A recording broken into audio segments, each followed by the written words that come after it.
It was supposed to be a quiet morning, but the shouting from the family compound broke the silence. Adaora stood outside the gate in her black dress, eyes red and swollen from crying all night. Her father, Chief Damien Nwosu, had died just 3 days ago, and today was meant to be his burial. But instead of grief, there was chaos. "You will not bury him!" her uncle screamed, standing firm with 3 other male elders. "You are a woman. You have no right to touch his grave." Adaora's heart pounded in her chest.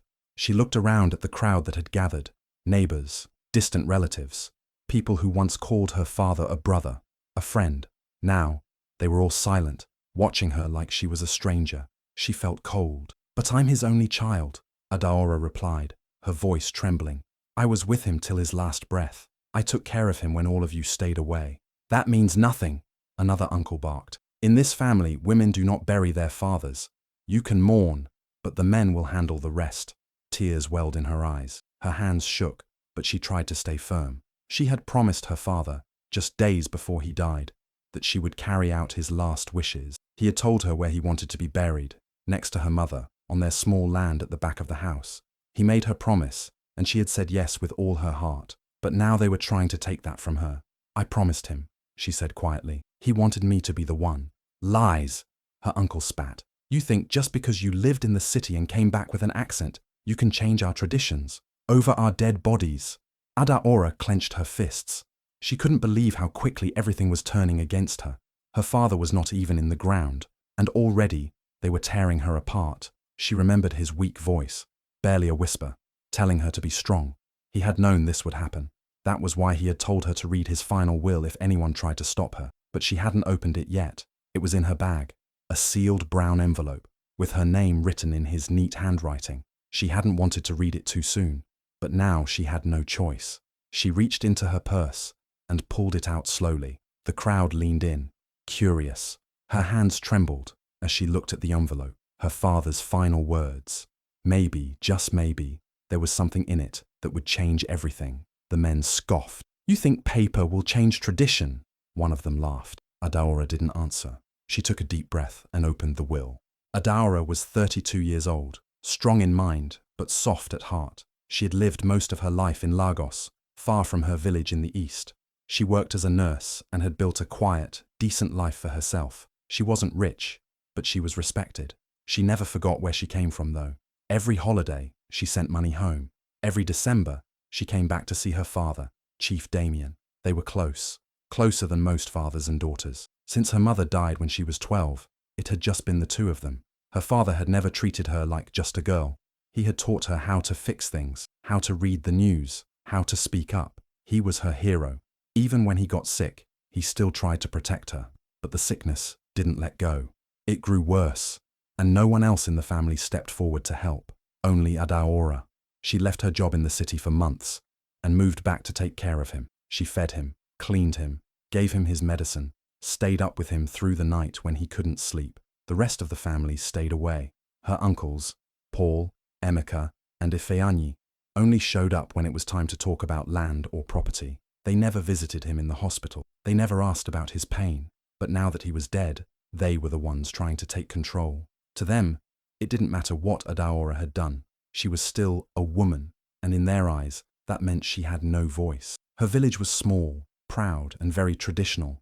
Men held the power, and women were meant to follow quietly. A daughter, no matter how loyal or strong, was never allowed to bury her father. That role was reserved for sons, or in Adaora's case, uncles. The same uncles who never cared until now. The family compound had always been a place of love when her father was alive. Now, it felt like a battlefield. Every face looked like a wall, hard and cold. Even her cousins avoided her eyes. Only one person stood by her, Auntie Clara, her father's younger sister. Clara had always supported her, calling her my lioness since she was a little girl. But Clara's voice didn't carry much weight in family matters. She was just another woman, and like Adaora, she was often ignored. Inside the small house, her father's coffin rested in the living room. White cloth covered it, and flowers lay neatly on top. Adaora had picked them herself. Every time she looked at it, her chest tightened. She wasn't ready to say goodbye. Not yet. And definitely not like this. Not while her father's wishes were being tossed aside. What was at stake wasn't just a burial. It was respect. It was love. It was her promise to the man who raised her when no one else did. The fight was not about tradition alone. It was about control, about family pride, about who gets to decide what matters and who gets to be heard. Adaora felt alone, surrounded by people who thought they could erase her place in the family because of her gender. They didn't care that she had sacrificed so much. They didn't care that her father had trusted her with his final days. All they saw was a daughter trying to stand where a son should have stood. The brown envelope she held in her bag, it was her only hope now. Her father had told her to keep it safe, to open it only when the fight came. She had thought he was being too cautious, but now she saw he had known. He had known his brothers would try to silence her, and so, while the others argued and shouted and tried to block her from doing what she had promised, Adaora sat quietly, staring at that envelope. Inside, it was not just paper. It was truth. It was power. And maybe, just maybe, it was the one thing that would remind everyone who her father really trusted. She wiped her tears and stood up. Her aunt touched her arm gently. "Are you sure, Ada?" Clara asked softly. Adaora nodded. "They want a fight. I'll give them the truth." Outside, the elders were calling for the coffin to be moved. They wanted to bury him in the family land near the village square, far from her mother's grave, far from his wishes. Adaora took a deep breath. This wasn't just about a burial. It was about being seen, being heard, being his daughter. Adaora stood in front of the compound, the will in her hand. The elders had already started shouting again, trying to move the coffin to the waiting van. The sun was hot, the air heavy, but her mind was clear now. She was done being quiet. She opened the envelope with slow, steady fingers. The paper inside was clean, typed, and signed at the bottom with her father's name and a witness. She started reading, her voice loud and steady so everyone could hear. "I, Chief Damien Nwosu, in full knowledge of my health and mind, declare that my only child, Adaora Nwosu, is to take full responsibility of my burial and carry out all my final wishes, as stated below." The moment she said that, a loud gasp spread through the crowd. "I wish to be buried next to my late wife, Margaret Nwosu, behind our home. I give full authority to my daughter Adaora to carry this out without interference from any family member." There was silence. Even the loudest uncle, Paul, was frozen. For a moment, nobody moved. Then came the voice that broke the quiet. "It's fake!" Uncle Emeka shouted. "That paper is fake. She must have typed it herself." Adaora's heart dropped. She expected resistance, but not this. Not lies. "This is not fake," she said firmly, holding the will up high. "It was signed by Papa and his lawyer. If you want, we can call him right now." "No lawyer will confirm this nonsense," Uncle Ifeanyi said, stepping forward. "Your father never said this to any of us. Why would he leave everything to a woman?" "Because none of you were there," Adaora shouted for the first time. Her voice cracked from pain. "You all left him. You never came to see him when he was dying. You left him with me.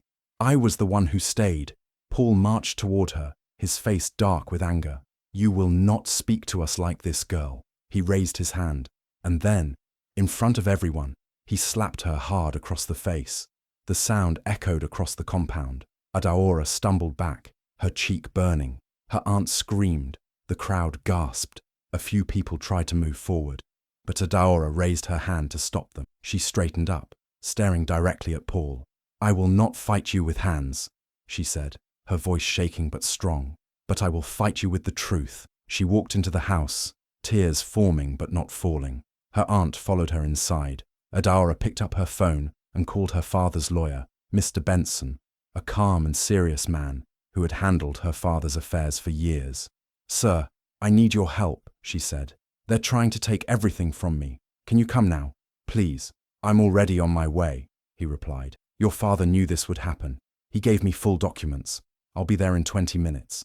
Outside, the noise continued. The elders were shouting again, calling her a liar, a disgrace, a cursed child. Some women in the crowd looked away, others whispered, but a few started to speak up. "She was always with him," one woman said. "I saw her take him to the hospital," another added. The whispers grew, and slowly the fear started to shift. People were beginning to doubt the uncles, and that scared them. Inside, Adaora's aunt tried to calm her. "That slap," she said. "You should press charges." Adaora touched her cheek and smiled weakly. "Let's bury Papa first." 20 minutes later, a black car pulled up to the gate. Mr. Benson stepped out, holding a folder. He was calm as always, wearing his grey suit and glasses. "I am Mr. Benson, legal representative of the late Chief Damien Nwosu," he said clearly to the gathering crowd. "I have the original copy of his last will and testament, signed and witnessed according to the law." He opened the folder, pulled out a stamped, signed document, and began to read. The same words Adaora had read, now spoken by someone the elders couldn't ignore. The crowd listened. No one shouted now. Even the uncles were silent. When Mr. Benson finished, he held up a second paper. "This document is registered with the court. Any attempt to go against it is illegal and punishable." Paul looked ready to explode. "This is shameful. A man's burial led by a girl." Mr. Benson turned to him calmly. "Chief Damien left his daughter in charge because she was the only one who was there for him. If you have any complaints, you may take it up in court." Now people started to murmur louder, this time against the uncles. A woman near the gate shouted, "Shame on you! She took care of him, and you came to collect what?" Another added, "You beat her in front of us because you knew she was telling the truth." Paul looked around, saw the shifting mood, and stepped back. His power was slipping.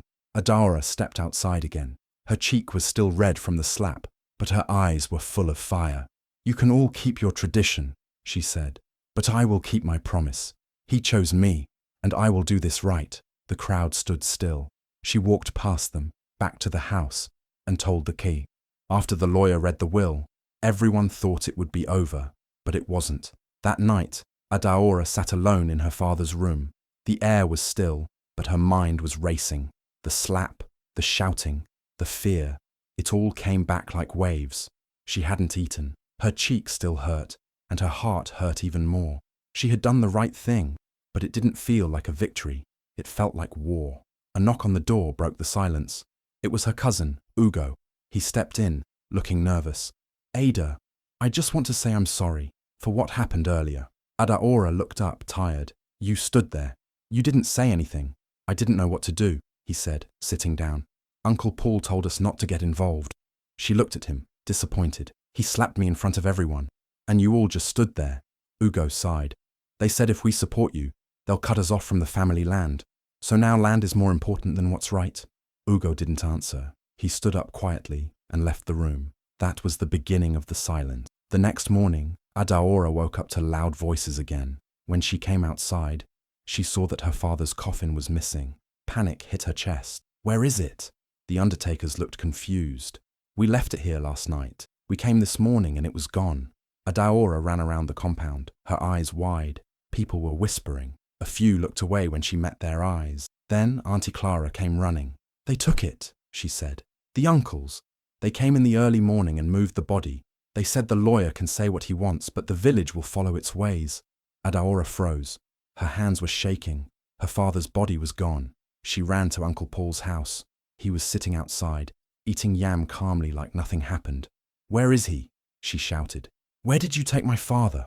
Paul didn't even look up. "He's where he should be, not behind your mother's kitchen like some common man." "You stole his body?" "We took our brother to bury him with dignity. That's not what he wanted." Paul finally looked at her. "You think one piece of paper changes who we are? This is our family. You're just a girl. You don't give orders here."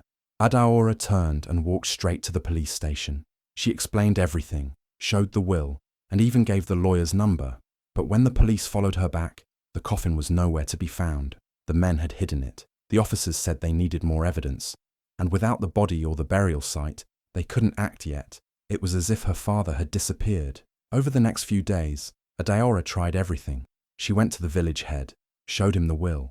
He nodded slowly and said, "I understand, but family issues should be handled with peace." She contacted the lawyer again. He said they could go to court, but it would take time she didn't have. Her father's body was being kept somewhere, maybe even about to be buried in secret. Everywhere she turned, doors closed. Even her cousins stopped talking to her.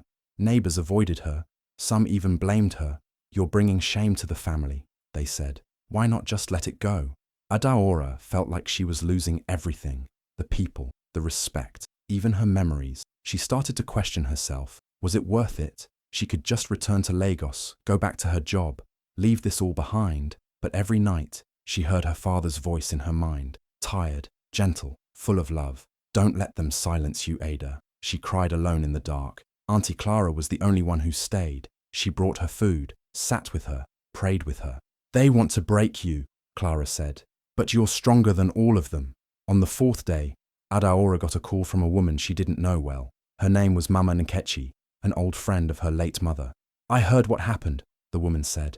"I don't want to get involved, but I saw something this morning.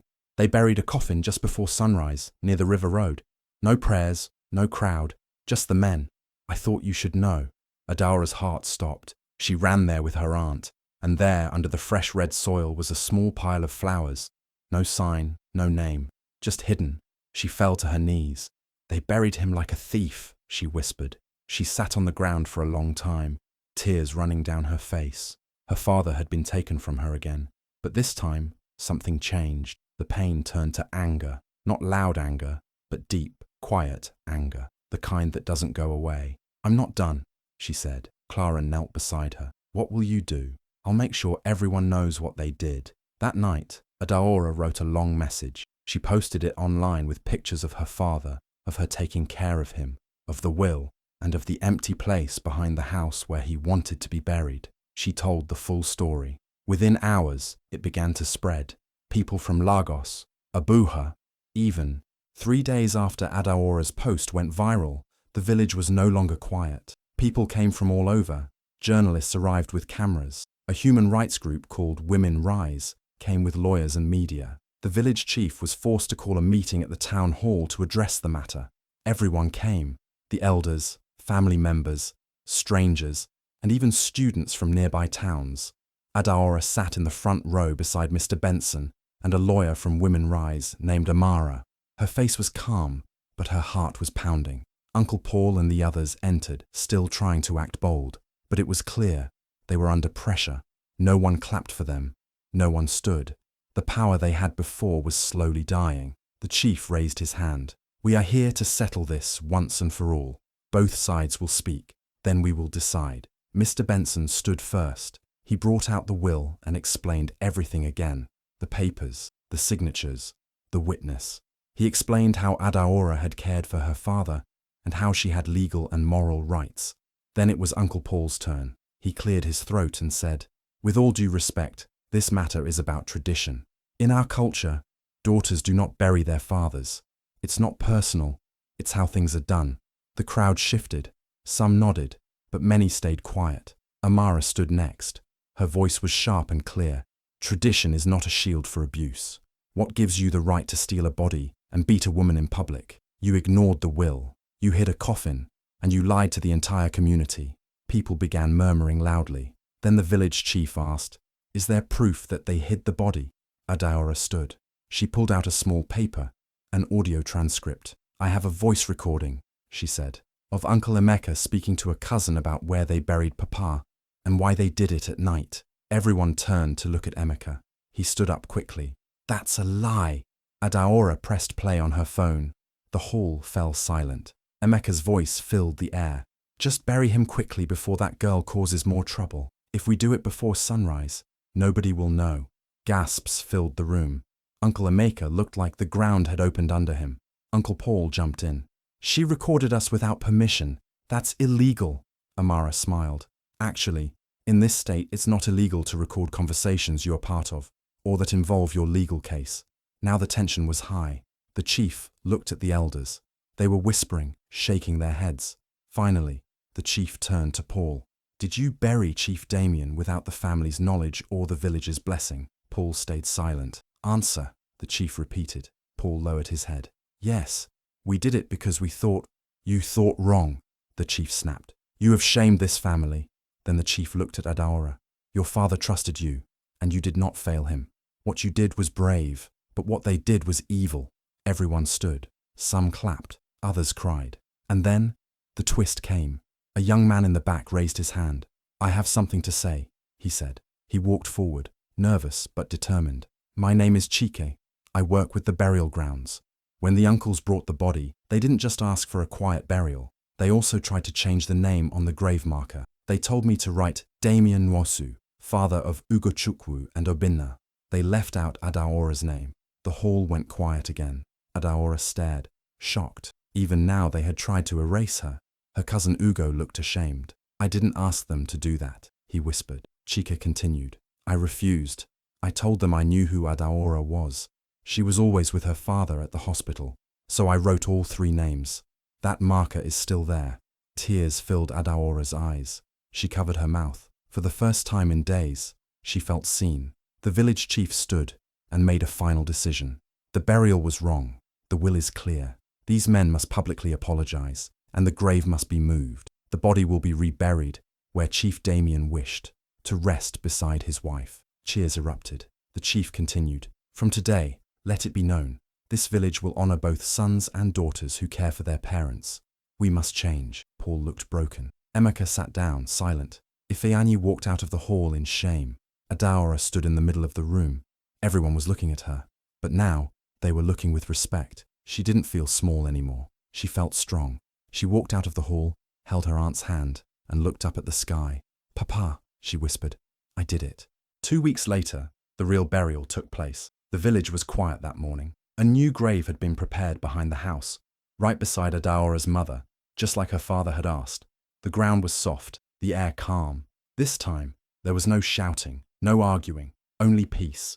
People came, more than Adaora expected. Some were family, some were strangers who had read her story online. A few of the same villagers who had once ignored her stood silently in the back. They had nothing to say now, but their presence was enough. Adaora wore a simple black dress. No makeup, no jewelry, just her, standing strong. She carried the framed photo of her father, and in that moment, she felt his spirit all around her. When the coffin was lowered into the ground, she stepped forward, placed her hand on the soil, and whispered, Rest well, Papa. You are home now. Tears fell, but they were not heavy like before. This time, they brought healing. After the burial, the elders came to her quietly. The village chief gave her a small wooden staff, a sign of honor rarely given to women. You showed strength, he said, not with shouting or power, but with truth. The uncles did not come. After the public apology, they had gone quiet. They no longer controlled the house or the land. The will made sure of that. Her father had left everything to her. His land, his house, even his small savings. But more than that, he left her something stronger, his name and his respect. Adaora stayed for 1 more week, cleaning the house, making plans for its repair. She walked through every room, touching the walls, smelling the air, holding memories in her heart. She sat under the mango tree where her father used to read the newspaper and drank tea. She could still hear his voice in her mind. You're not just my daughter, you're my pride. On her last day, she sat with her Aunt Clara. I'm going back to Lagos, Adaora said. Clara nodded. You've done what many could not. I don't feel angry anymore, just tired, Adaora whispered. Clara smiled gently. Tired means you gave your all. That evening, Adaora boarded the bus back to the city. As the village disappeared behind her, she looked out the window, her heart full. She'd come home to bury her father and ended up fighting for her identity. She didn't just bury a man, she buried fear, shame, and silence. And now, she was free. Back in Lagos, the days moved slowly. Adaora returned to her work at the hospital. Patients came and went, and she gave them the same gentle care she had always given her father. Her co-workers asked if she was okay, and she nodded with a small smile. But something in her had changed. She walked with more calm, more strength, like someone who had been through fire and survived. One evening after work, she sat by her window, the city lights glowing in the distance. She pulled out her father's favorite notebook, the one he used to write thoughts and prayers. She hadn't opened it since he passed. She flipped through the pages until she found a letter. It was written to her. My Ada, if you're reading this, it means I'm no longer by your side, but I am always with you. You have never been just a daughter to me. You were my light, my strength. In a world that tried to silence you, I saw your voice. Never let them take it from you. Love, Papa. Adaora held the letter close to her chest. She didn't cry. She just breathed in, deeply and slowly. In that moment, she realized something. The fight had never been just about a grave. It was about being seen, about being respected, about love that doesn't follow rules or traditions. And she had won. Not with force, not with noise, but with truth, courage, and love. She folded the letter, placed it back in the notebook, and whispered softly, I heard you, Papa, and they finally did too.